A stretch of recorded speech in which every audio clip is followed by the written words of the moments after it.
now we're coming to the deep points. Words have different powers. They're called Shabda Shakti. Shabda Shakti. So, they are called Abhida Vritti, Lakshan Vritti, Vyanjan Vritti, and last, Tatparya Vritti. So, even though that Samadhi Bhasha, that trance language of Shukadeva Swami is the highest Praman, what does it mean? Very difficult. Any conditioned soul cannot understand. Only by hearing Guru Parampara, then it becomes manifest. Why? First of all, Abhida Vritti. Abhida Vritti means just the dictionary definition of the words, the direct meaning. So, there are many verses of Srimad Bhagavatam, they're just telling in Abhida Vritti, the direct meaning. For example, it may say that there are 14 planetary systems. From the top there's a Satyalok, and then below that Tapalok, and below that Janalok, below that Mahalok, like this, Swargalok.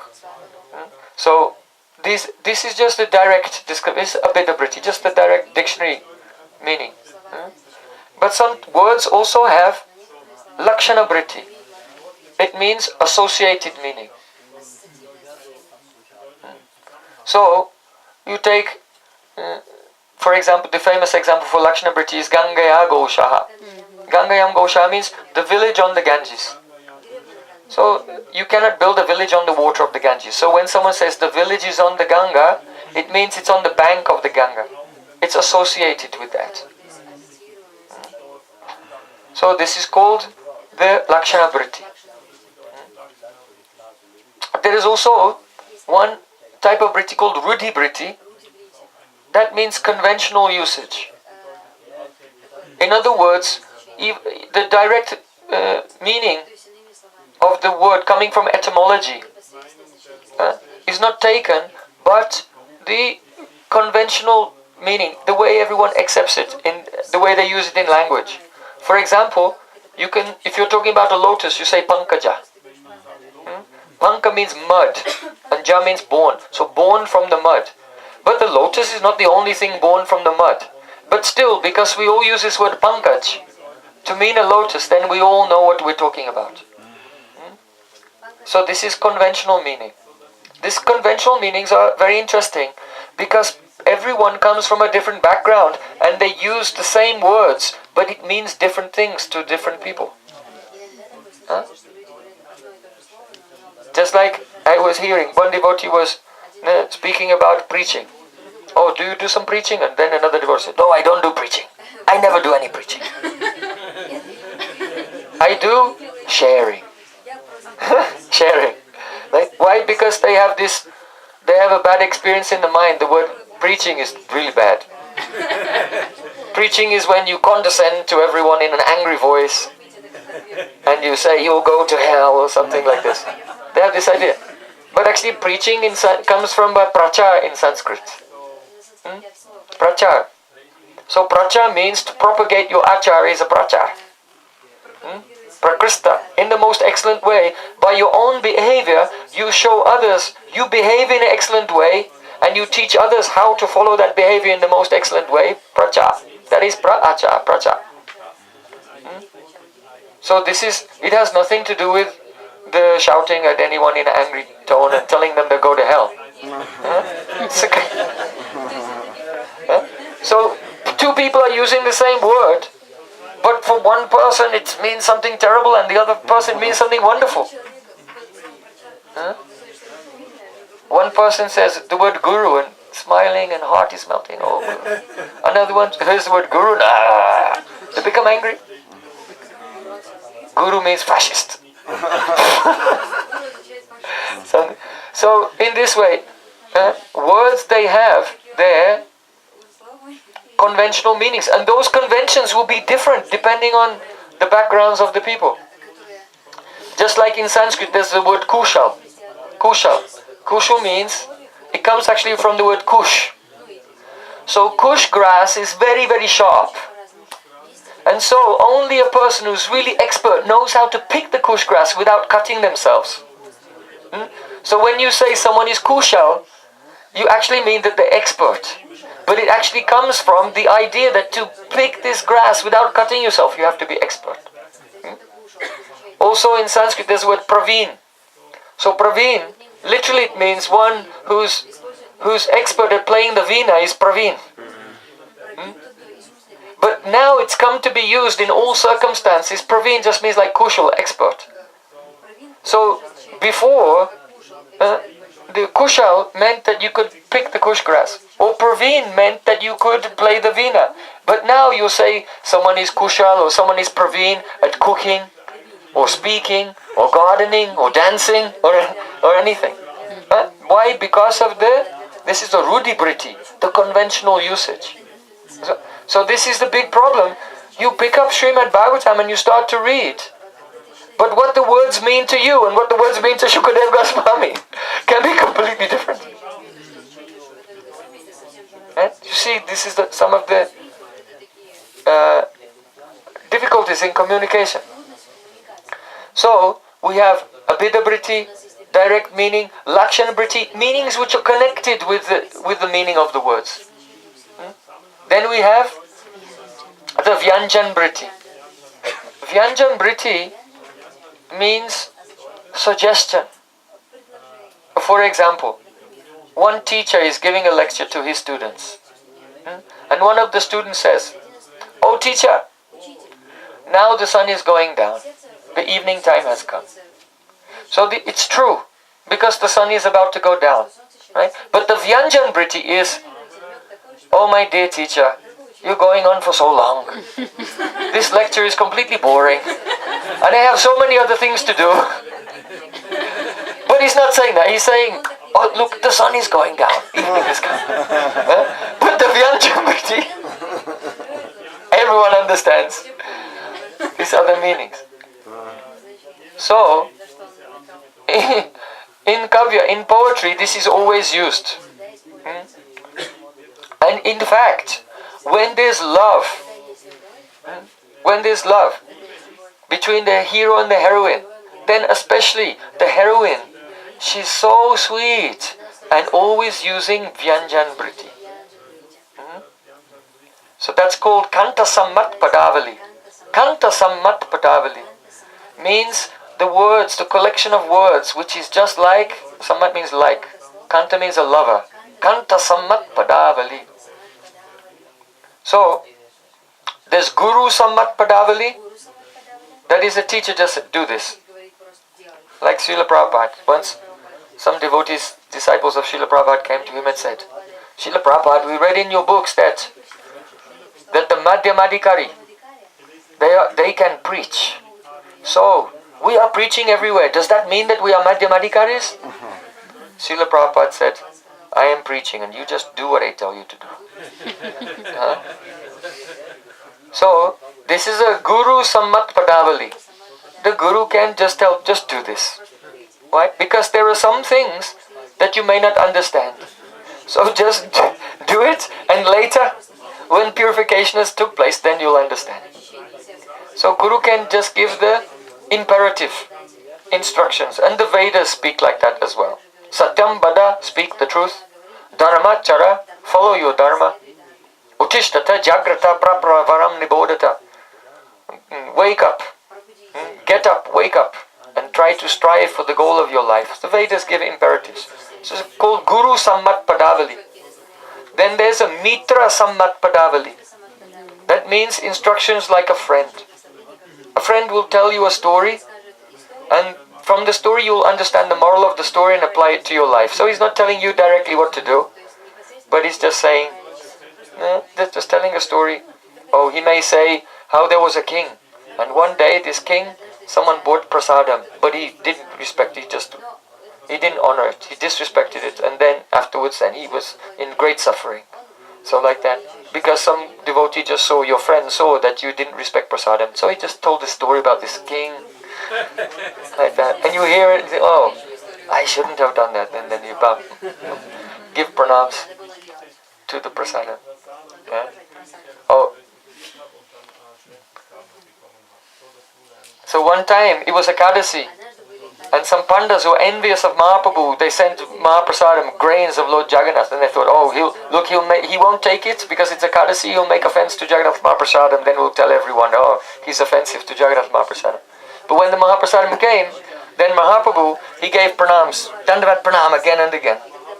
And then he began to offer prayers. Then he did kirtan and did parakram of the prasadam with kirtan, like that. So then those envious persons, they couldn't say to anyone, he disrespected Mahaprasadam. Because he respected Mahaprasadam more than anyone else. He just didn't put it in his mouth until the next day, when Ekadasi was over. So, friends, they can tell the story, and in such a way you learn what to do. So it is called the Mitra Sammat Padavali. But the best is Kanta Sammat Padavali. Kanta Sammat Padavali means that in Vedic culture, then the heroine, the lover, the wife, she never tells her husband what to do. She never gives him advice, or quarrels or argues. But with a smiling face and in a very sweet voice, then she will say something else. But in such a way that the Vyanjan Briti is what she wants to say to the husband. And then hearing that, he'll think a little bit, and the dhwani of her words, that means the reverberation of the meaning, will come in his heart then. And in this way, then he feels so much love, and he won't do anything or say anything or go anywhere without his wife's permission. So it looks like he's in charge, but actually she's in charge. She's controlling him, but by sweetness, by affection. So the words which say one thing, but have another meaning, that is called Kanta Sammat Padavali, or Vyanjan Briti. And Srimad Bhagavatam, especially the parts which are in Samadhi Bhasha, the trance language of Shukadeva, describing the pastimes of Krishna and Braja Gopis, they are like that. So, though Srimad Bhagavatam is Praman, the best Praman, and the Samadhi Bhasha is the best Praman, but what is it called? What is the object? That is called the next Vritti, fourth Vritti. We discussed first Abhida Vritti, Lakshan Vritti, Vyanjan Vritti, then the last one is called Tatparya Vritti. So Tatparya Vritti is like this. When a warrior is on a battlefield, and the battle is going on, he takes his arrow and he sees his opponent and he shoots the arrow. So the opponent puts up his shield and the arrow goes through his shield. It goes through his armor. Underneath the armor there's some cloth. It goes through the cloth. Then it goes through his skin. Then it goes through his flesh and through his bone. But that's not why that warrior fired the arrow. He never fired the arrow to go through his shield or his cloth or his armor or even his flesh. He wants the arrow to take his pran. Right? When enemies, they're fighting, he's shooting the arrow to take his pran. But on the way to take his pran, it has to go through all of these different stages. So in the same way, when you hear Srimad Bhagavatam, then just as the arrow all at once goes through, it doesn't go through all at once. It looks like all at once, but it's actually sequentially. So when you hear Srimad Bhagavatam, then you catch the Abhida Britti, the Lakshana Britti, the Vyanjan Britti, and taking them all together, then you come to the Tatparya Britti, and this is what you want. That means when all the meanings are taken together, what is really being said here, that is called the Tatparya Britti. So what is the Tatparya Britti of Srimad Bhagavatam? We see Oh, I want to give one simple example. Shukadev Goswami, he describes Bahum Priyang Supadaya Grihita Padmo Ramanujas Tulasi Kali Kulai Madande Anviyamana Apivas Tarava Pranamam Kimva Binandati Charan Pranayavalokai. Sri Krishna has disappeared from the Rasa Leela. Where did he go? Braj Gopis are searching for him everywhere. And they're looking for some sign, some footprints or something to help them find where is Sri Krishna. So then one Gopi, she notices they came to one part of the forest and the trees, the branches of the trees are full of fruit. And they're in blossom. And the vines on the trees are in blossom. And from the weight of the flowering vines and from the weight of the fruit on the branches, then the branches are all leaning down. Like this. Reaching down. So then, that Gopi, she's thinking, oh, Krishna must have walked this way with his beloved. Why? Because when the trees saw Krishna and his beloved passing this way, they all bowed down. But now Krishna has gone. But they're still bowing down. Why? So he's saying, Bahum Priyam Upadaya Grihita Padma. O trees, Krishna was keeping his arm, left arm, on the shoulder of his beloved. We think. He must have walked past this way with his one arm on the shoulder of his beloved, and in the right hand he's carrying a lotus flower. And as they walk through the forest, so many bumblebees. They're madande.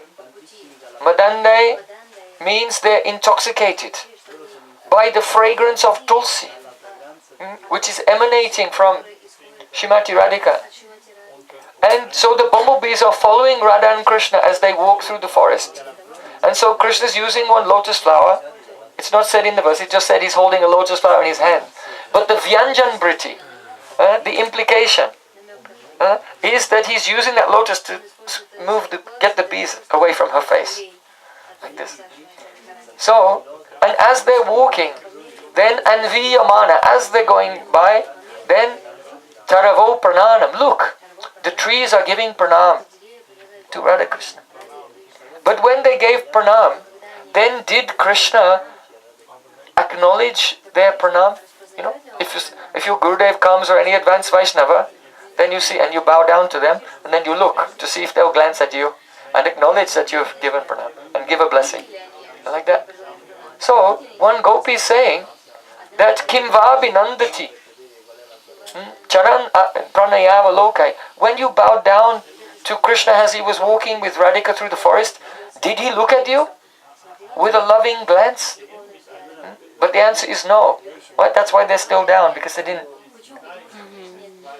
weren't given a glance and they're indicating that now they've been acknowledged and now they can do another service. So the trees are down like this. So this is just the general words, the Abhidabriti. Little bit of Lakshan Briti, little bit of Byanjan Briti we've told. But what is some deep meaning here? There are many commentaries. I spoke on this verse before. I want to tell something, another commentary. Here, Gopis are calling Krishna Ramanuja.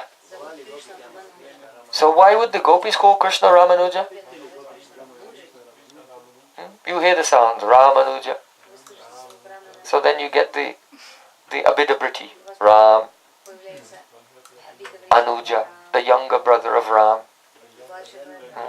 Then you may get the Lakshan Britis may come. Oh, there was an Acharya in South India named Ramanuja Acharya. But what is the Dhwani? The Byanjan Briti. What feeling is coming? Why are Gopis calling Krishna Ramanuja? is giving pleasure to Radharani, Ram.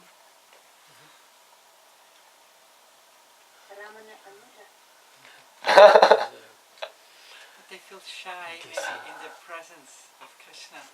So they... But Krishna's not there. Krishna's already gone past. They're talking to the trees, saying, oh, he must have gone by this way. So the implication is this, that as Brij Basis we know that Krishna is not the son of Vasudeva and Devaki. He's not the son of Vasudeva and Devaki. But Balaram is actually the son of Vasudeva and Rohini. Right? Vasudeva and Rohini. Our Krishna is son of Nanda and Yashoda. So the Yadus in Mathura, they're very famous. For what? They live in Madhupuri. Mathura means Madhupuri. Means alcohol city. Wine city. So the Yadus are always famous for drinking wine and getting drunk. Right? How did the Yadus disappear from this world? Right? They all got drunk and had a fight with each other. Huh? So Yadus are famous. You know, when Balaram called Kalindi, the river Kalindi, to come, why didn't she come? Why? She was afraid. Because he was intoxicated. So this is, those who are in the Yadu dynasty, they're famous for being intoxicated. They live in Madhupuri. So here, that Gopi is saying, Krishna is Ramanuja, because he's the brother of Balaram. She's mentioning this because by Banjan Briti it means, oh, Krishna, he did not pay any attention to you, trees, because he was completely intoxicated with the love of Radhika.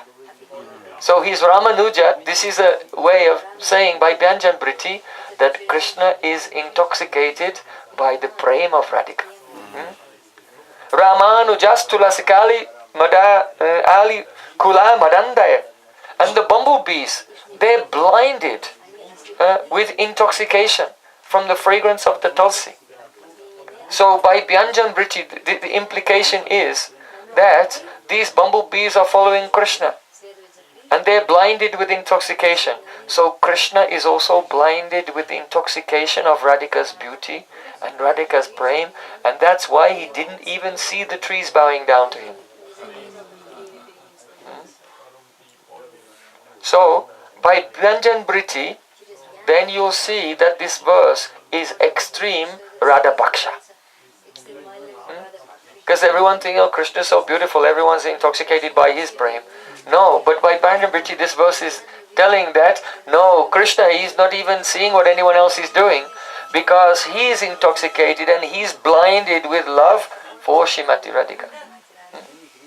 Now, any other person just seeing some trees weighed down by their branches, they're not going to think this. They're not thinking this way. Who will think in this way?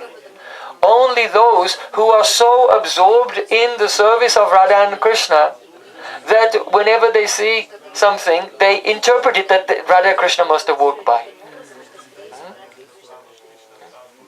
So that means who is speaking this is completely absorbed in Radha Dasya. That is the Vyanjan Briti here. So, if you take all the Shabda Britis together, then you come to the Tatparya of Srimad Bhagavatam. The ultimate, what is Srimad Bhagavatam telling us? The ultimate message of Srimad Bhagavatam is not about yogis meditating on the universal form. It's not about Kasyapa Rishi pacifying his wife. It's not about so many different subjects. It's not about Dwarka even. The Tatparya, if you take all the meanings together, then the Tatparya of Srimad Bhagavatam, the spotless Praman, is Radha Dasya.